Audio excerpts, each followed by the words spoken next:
Good morning, good afternoon, good evening, wherever you are in the world. It is Brian here from Expert Dojo. This is the Art of Startup War.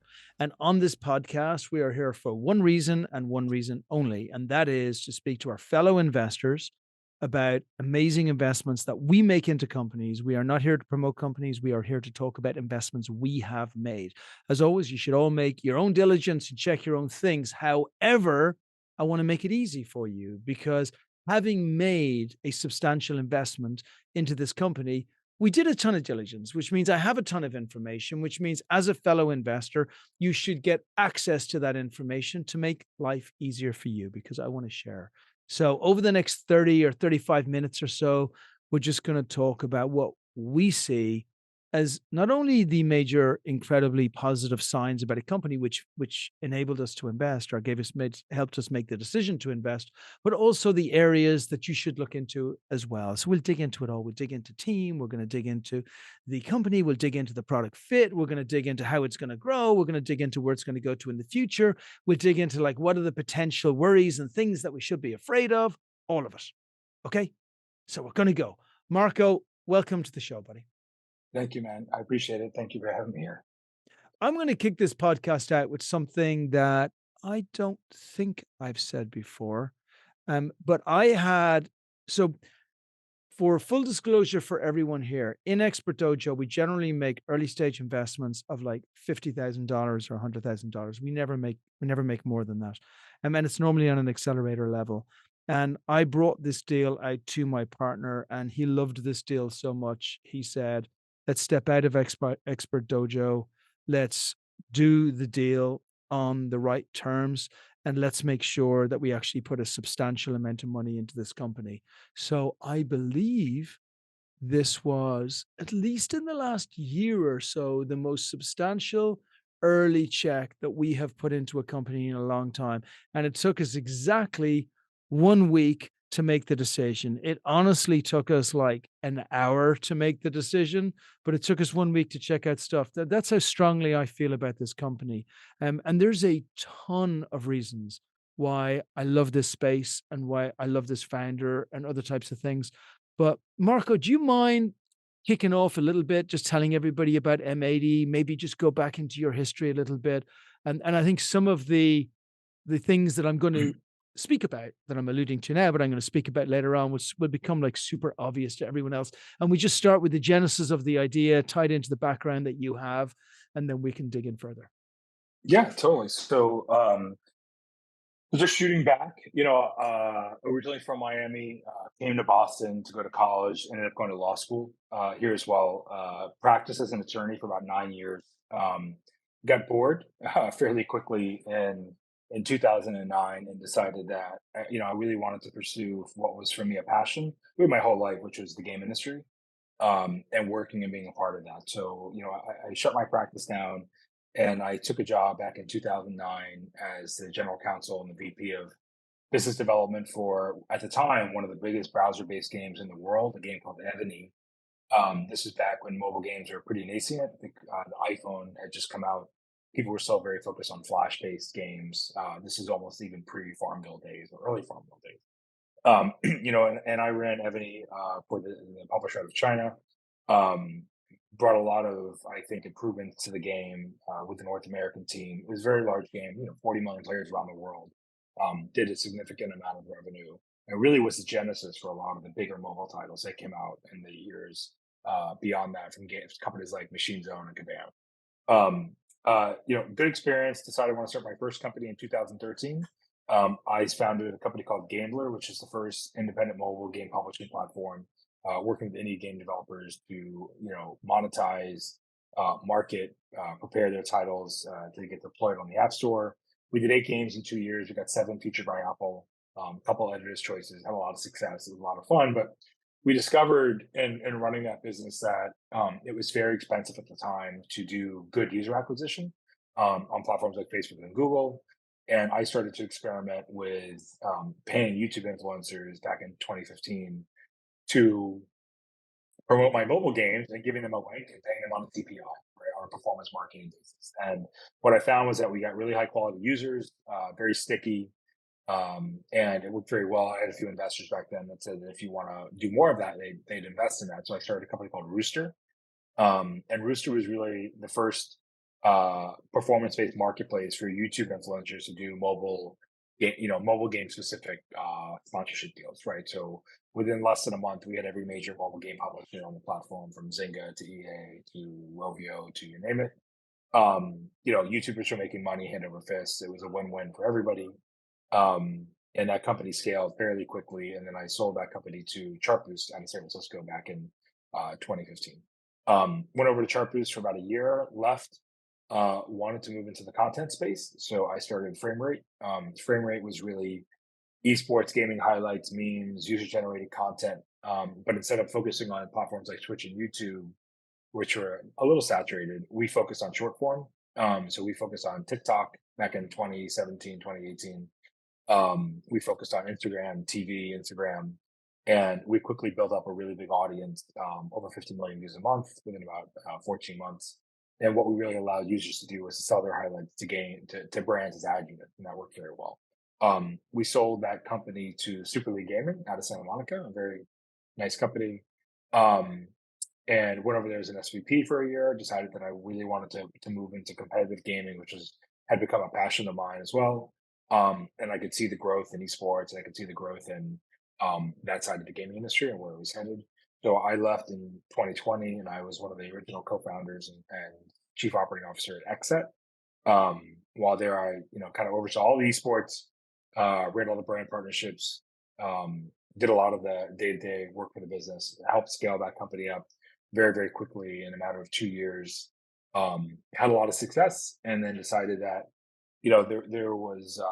there were some things that I wanted to do that I did not really think were within the exit mold, and I was still very passionate about my business and esports and gaming. So I decided, mid last year, mid 2022, that I would move on and start something new.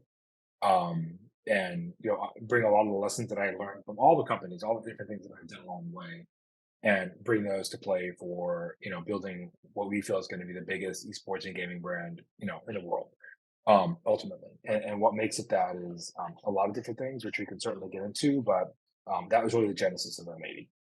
It's so good. So, for everybody listening, as investors, the uh, the most important thing for all investors, whether people call it the jockey, whether people call it the experience, whether people call it the execution, doesn't really matter. It's just that, ideas are dime to a dozen, and everybody can see stuff that needs to be done in the world at a particular time. Hardly anybody is able to execute. It's so incredibly difficult. And there's a moment in time when you feel that all roads have arrived at this one place. And I felt it the first time. I sometimes feel it with myself, actually, in Expert Dojo, but I definitely felt it with Marco as well, with the company here. I'm like, every single piece of experience, which has provided so much shareholder returns over the years, all of the knowledge, everything has led to this one place whereby there's one monster play with everything that you had learned beforehand. And that was how I felt when you first walked through, which is kind of a real privilege as an investor, because it's very hard to get that when you get something which is just kicking it in the first place. I won't even say, is that how you feel? Because I'm sure it is. Maybe just elaborate on that, or fix it, or correct what I'm saying, as to, this is the moment where, the perfect moment in your life to have a team like this, to be pulling it together with everything that you've learned in the past, with the timing that there is in the present, and with what you see coming up. Yeah, I mean that really encapsulates like how I feel about M80. It's by far and away the most important company I've ever started. It's been the fastest out of the gate of any company I've ever been involved with. The people are all the best. I mean, I've hired most of my employees. At least half of them have worked for me at more than one company in the past, so I know what I'm getting from them. Um, and more so than anything, it's just really understanding the market and understanding where esports is right now, which is a really pivotal moment. And what I think is going to be the genesis of what esports really is, and gaming really is, right? You're seeing a lot of the older models finally start to show some cracks and understand that those are not the ways to build companies. And what we've done with M80 in a very short period of time, less than 90 days, has been nothing short of like extraordinary. We're we're competing with and beating some of the top brands and organizations out there. And um, we're doing it in a much with a very different business model than I think what you've seen in the past. And I think what you're going to start to see is a lot of different opportunities open up and expand from the period that we're going through. And with M80, we look at esports in I think a very different way than a lot of other organizations have in the past. Yeah, and I love how you view it, which is really a way to build the loyalty of consumers. That's really when you and I first had the discussion, you said to me, look, loyalty has to be earned. Loyalty isn't something that's just given by people who buy things these days. There's way too many products that will compete with whatever product you have out there, whether it's a drink, whether it's clothing, whether it's anything else.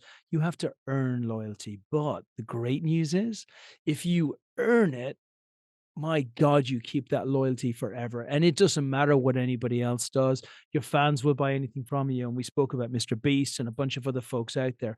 And there is no purer road to building absolute consumer loyalty than delighting them with the most extraordinary performances they're ever going to see by their heroes, right? You deserve to have them as your fans after you do that for everything that you sell. And I loved that insight because it wasn't esports for esports. It wasn't, well, we have a team and the team is going to be really famous and people are going to know us. So we're going to make money and we're going to do a bit of sponsorship. Yours was no, we're going to earn the right for our fans to love us. And when our fans love us, we will become a brand that cannot lose because people will want us to be successful forever and buy things from us because of that. Yeah, I mean, um, there's nobody. I mean, I feel like there's nobody as more passionate than me about esports and competing and all the great things that go into it. But as a business, when you're running a company, in a lot of ways, esports is marketing. It is really like what you just said, Brian.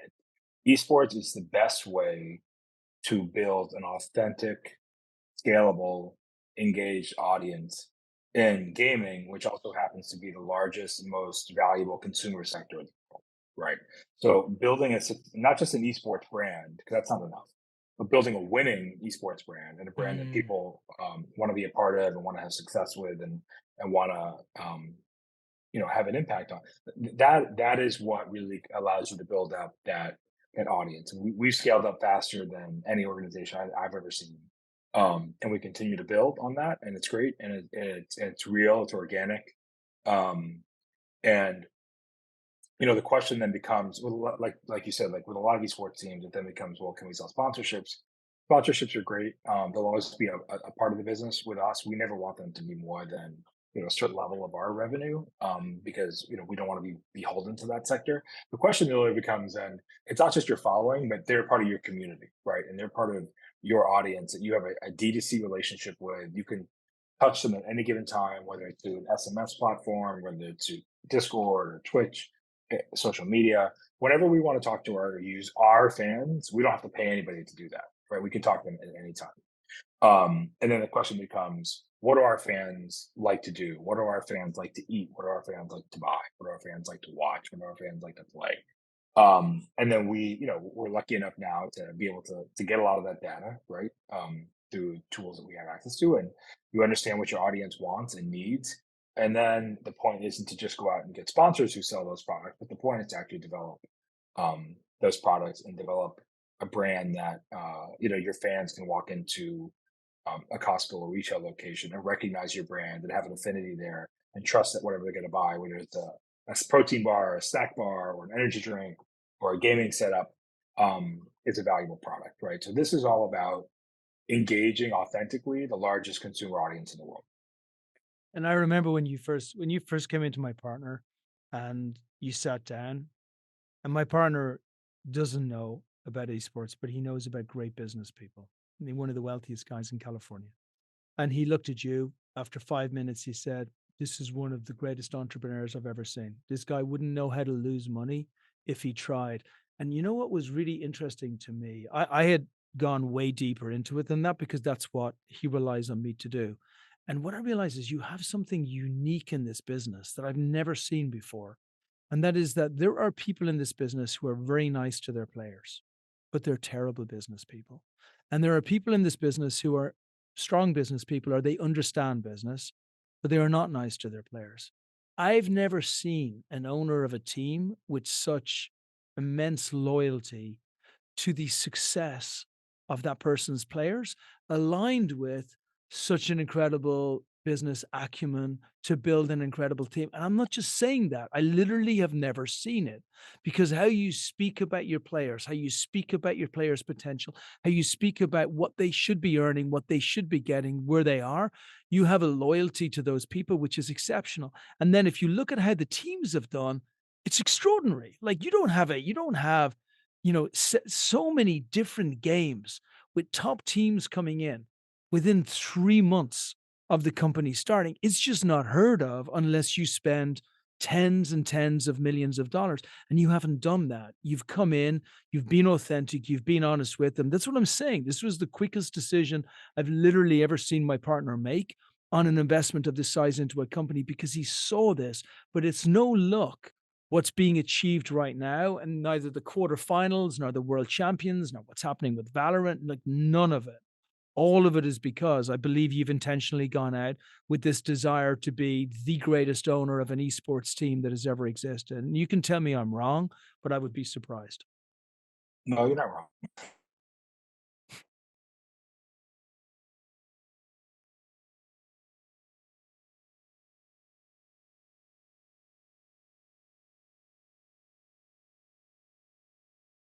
That you could be as smart as shit. You can build a great product, ship a great app, have raised tons of cash. I've seen entrepreneurs raise, tens and tens of millions of dollars.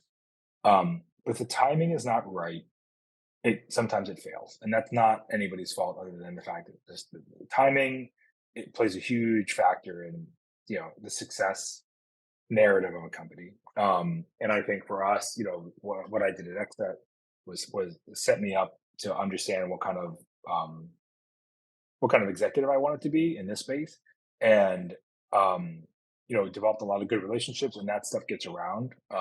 Players want to play for you, creators want to be a part of the organization, brands want to work with you. People just want to be connected to it because, again, like it's a winning brand and has a positive vibe to it, right? So, um, for me, it's a labor of love. So I love doing it. It's great. It's a lot of work. The players are special, a lot of them, and they are really, future stars of tomorrow. Anyone who's not, watching what's happening right now in the creator economy space, with, guys like Mr. Beast and other creators out there that are able to move significant and massive amounts of revenue and product, with a simple collaboration. You have to be watching that space right now because esports. Some people are up and down on it. We're obviously like doubling down on it, including myself. But the creator economy is unmistakably the future. You are able to build the brands of tomorrow. I mean, it's not just esports. Kylie Jenner's done it. Mr. Beast has done it. Jake Paul has done it. This is where the industry is going. And especially when you're talking about a 30 and under audience, that's how they want to shop. That's what they want to watch. That's what they want to wear. That's how they want to play. Like that's what matters, right? So if you're not, I think this is the thing that a lot of companies are starting to understand now is, if you're not in this space, you're likely not relevant with 30 and under. Like you're not touching that audience because that audience is either watching Netflix, watching Twitch, or playing games. One of those three things. And so there's going to be folks listening to this who are not going to know esports that well. And that's okay, because my partner didn't either. However, you should check out exactly what's happening within sports and viewership of sports in general. Because our job as investors is one thing and one thing only, and that is to understand the trends and to try and meet the people who have got the most likelihood of being able to take advantage of those trends and make sure that they're successful, which means that we would be successful. If you're a general partner, hey, we're making sure our LPs get good returns. If you're a limited partner or if you're an angel, you want to make sure you don't lose your money. That means you got to follow what's happening. You look at esports today, you look at NBA today, you look at all of the other sports out there, you look at which direction each of all of them are going to, and then you make a decision where your money should be invested into. It's not even a split decision here. It is the most obvious. I don't actually think there's ever been a time like this in the history of the world where there has been a bigger shift in popularity of sports from one generation to the next generation. It's truly extraordinary, right? Sure. I mean, 100%. I mean, with esports, if you actually look at the numbers, the problem with, like the issue in a lot with a lot of esports companies and the way they've run is it's not that they're not generating revenue. I mean, many of them are generating significant revenue. Problem is that, I think a lot of people that have been in the business of esports might not be that great at business, right? So, I mean, I think the spending and the way capital is deployed, um, at times, and this is sometimes not just a problem in esports; it's a problem in startups in general. As you see people overhire, overspend, and then try to pull everything back, and then try to, get right sized. But now they're facing, they burned through $100 million, and they're facing down rounds, and they're not at the same valuation they were previously, and then they're in, the position where they're, trying to find a way through, right? So I think with us, the goal has always been to run a business first, and to scale as the business allows us to scale, and to really focus on real revenue and sustainable revenue streams that make sense for us, being able to sell products. We're not reinventing the wheel really in any way, shape, or form. We're not, creating, the greatest, the greatest new widget.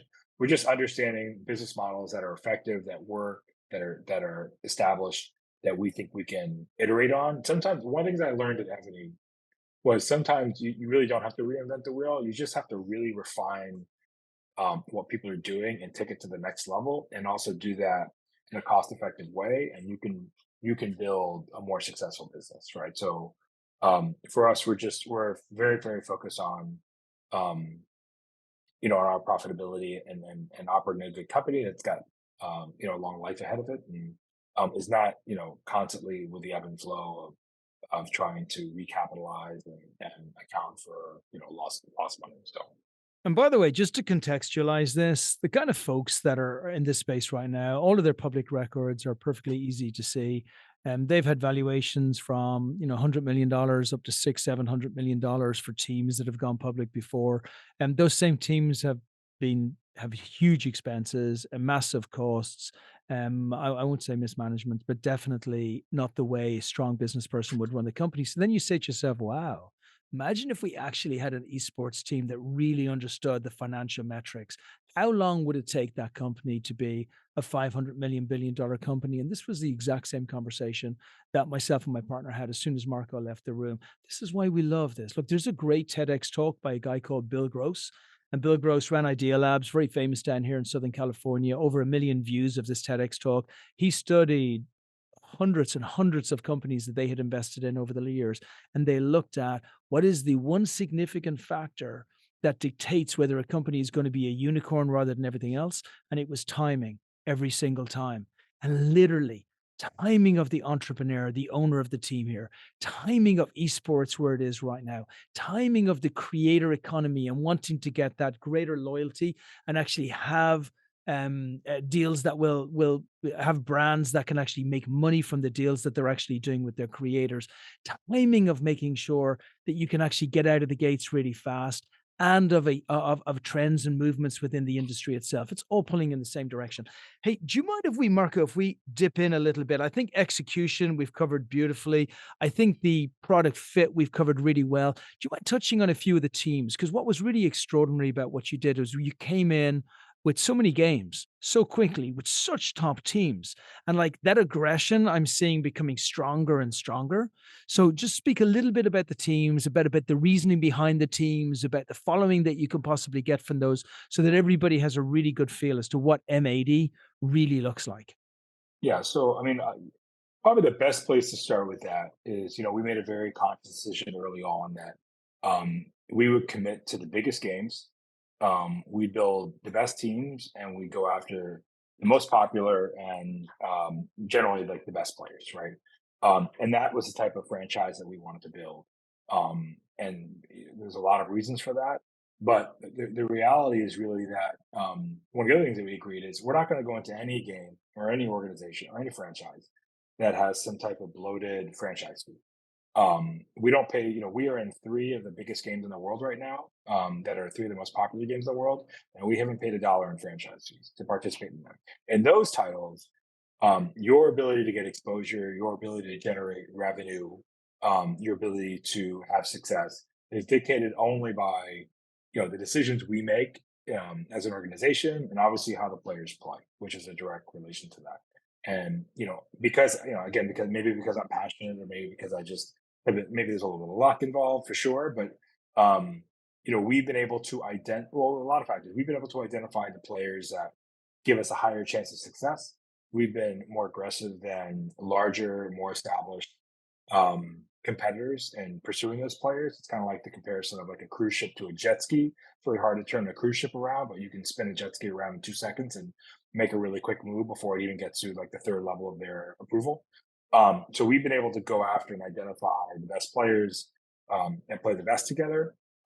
Give those players the support that they need to be successful and to feel good about who they're playing for and what they're doing. I have great relationship with all of our players, past and present. Um, and again, like recognizing the games that okay, every single game that we're in has in-game items and DLC that you can purchase and you can sell against, and has revenue share programs. Every game that we're in, um, has significant prize pool, generally crowds-funded. We were just playing SI with a prize pool of $3 million, where there's real opportunity to have success at a high level. Every game that we're in, there's no franchise fee. So, I think we've looked ahead down the highway, and we've seen some of the major car accidents, and we've been able to avoid all those types of pitfalls. Um, and just really focus in on the things that we think that are going to resonate with gamers the most. And also doing that allows you to have flexibility, which is really important in gaming because one of the true gamuts of gaming is that nobody's going to play a particular game forever. At some point, every game is going to fall off, and there'll be a new game that comes around. So you can't be positioned where you've invested $30 million into a game and the game is failing, and now you've got to stay.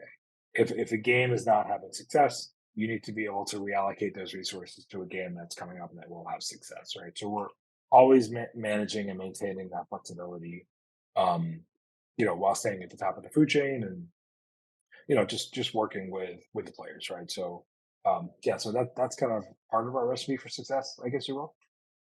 It's a fantastic recipe for success because you're de-risking at every single level, spoken like a true lawyer. Yeah. Yeah. And then Yeah, so 100%. normally, look, normally at this stage, I would dig into the numbers, but I'm not going to do it here because they're too good. So we're not going to dig into like what are the projections for this year? What are the projections next year? What are the projections afterwards? Because if you're a real investor and you're following the other topics that we're going through, look, let me actually take you a step further. Whenever we're looking at a company we're diligencing, we have a full weighted scorecard on any company that we look through, right?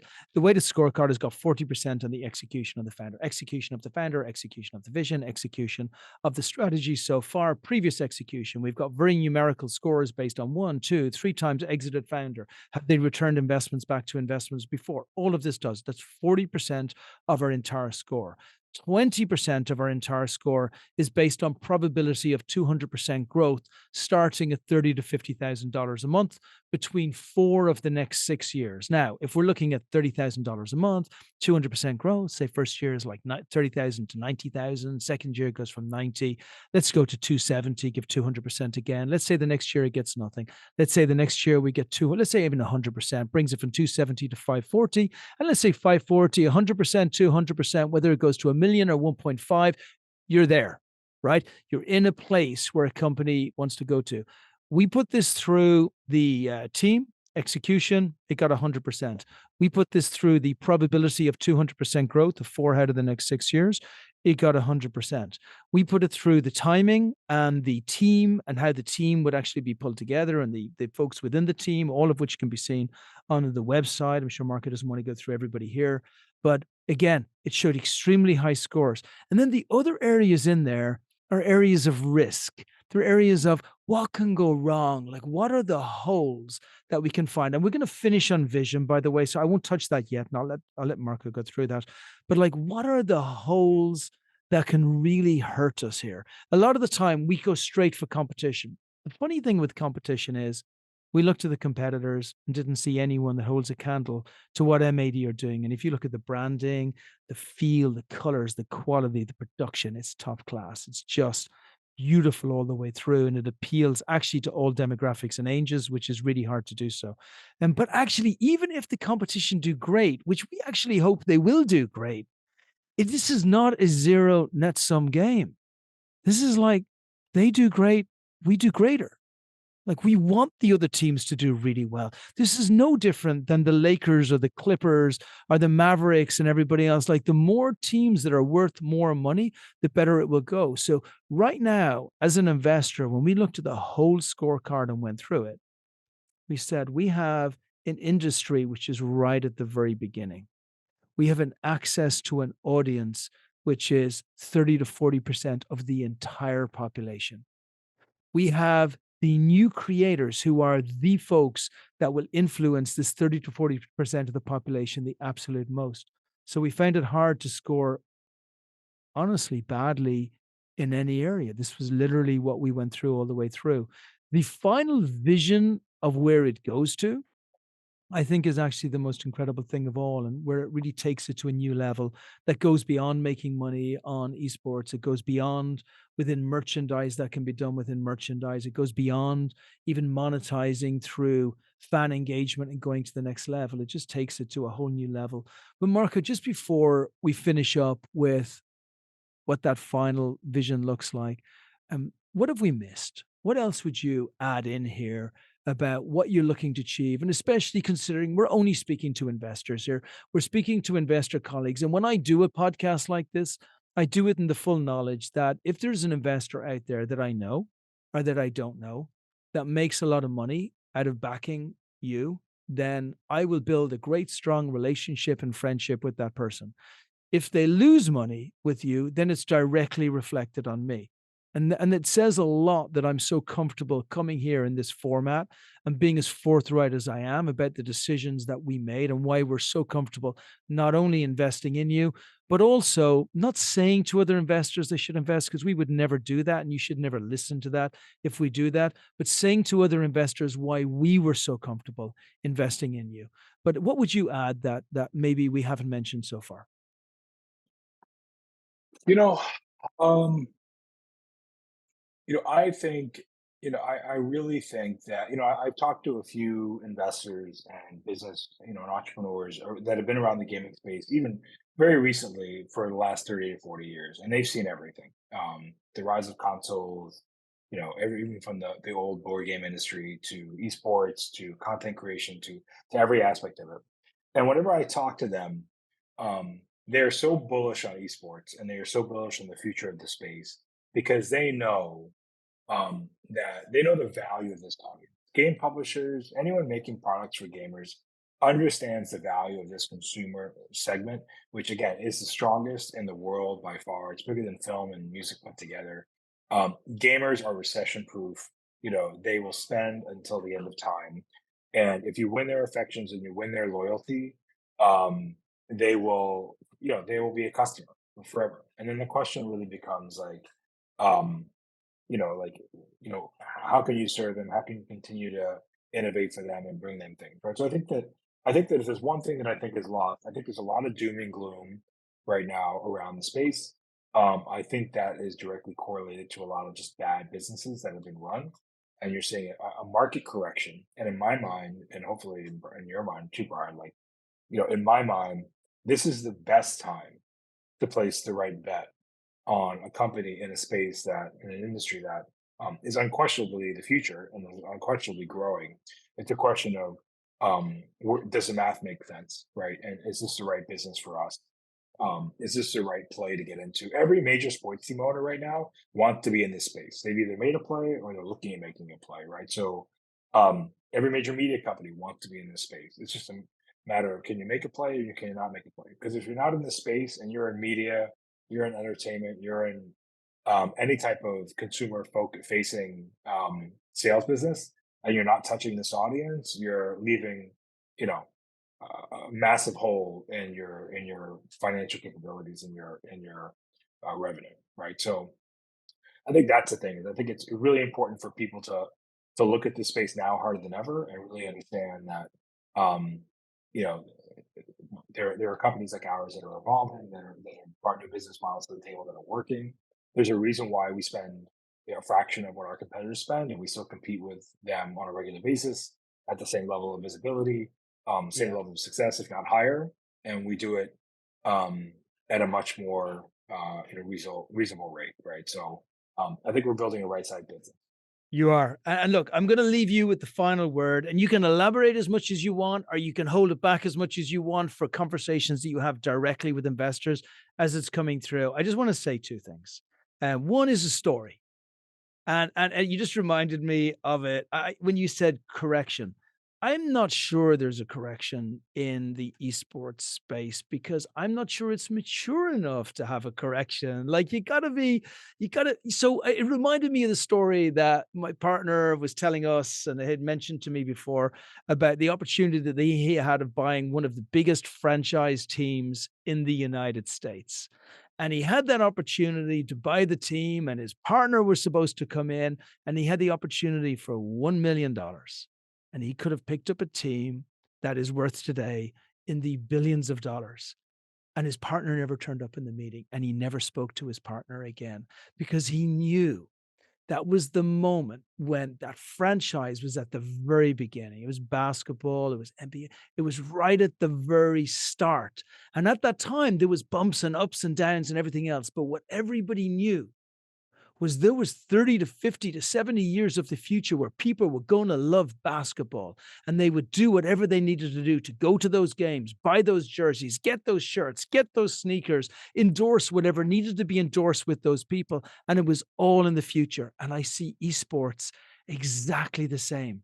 It's all in the future, Marco. Like you are the absolute, you've let the pioneers come in. The pioneers have got a couple of arrows in their backs.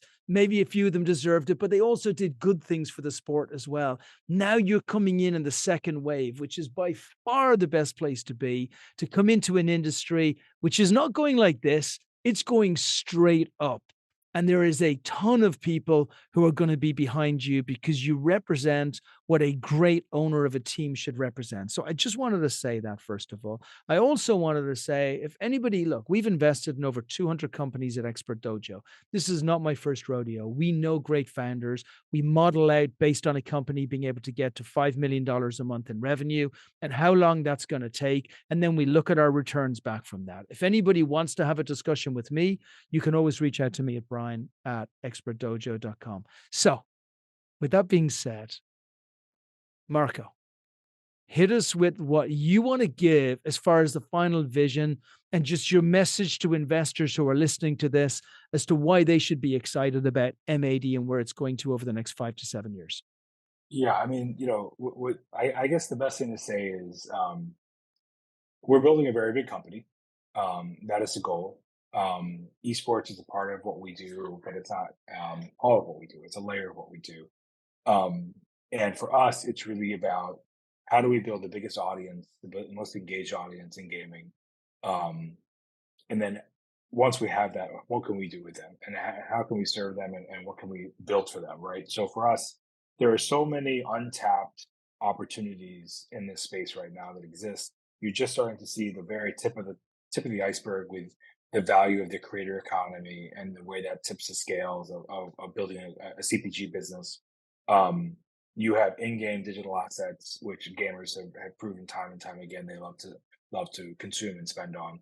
You have real world assets that we can move to gamers that are they buy them in record numbers, and then we really move into some of the more exciting segments. Whether it's game publishing, whether it's Web3, whether it's the future. The reality is that um, there are just so many opportunities um, for really the next Activision Blizzard to come out of this space, right, and to build this company. And I firmly believe that um, we have the people involved to build a company like that. And I feel like the opportunities are right there, and our success has begun to snowball. So it feels really good. So we're hard at work on it, and we're just going to keep plugging away. Hoo ha! I feel a unicorn coming along. Thank you, Marco. That was great. Investors, everybody listening, hopefully you got a ton of information here. I know we're delighted, as you can tell, to be a part of this. And yeah, Marco, I'm looking forward to it all, buddy. Cool. All right. Thank you for coming on the ride, man. Oh, you got it.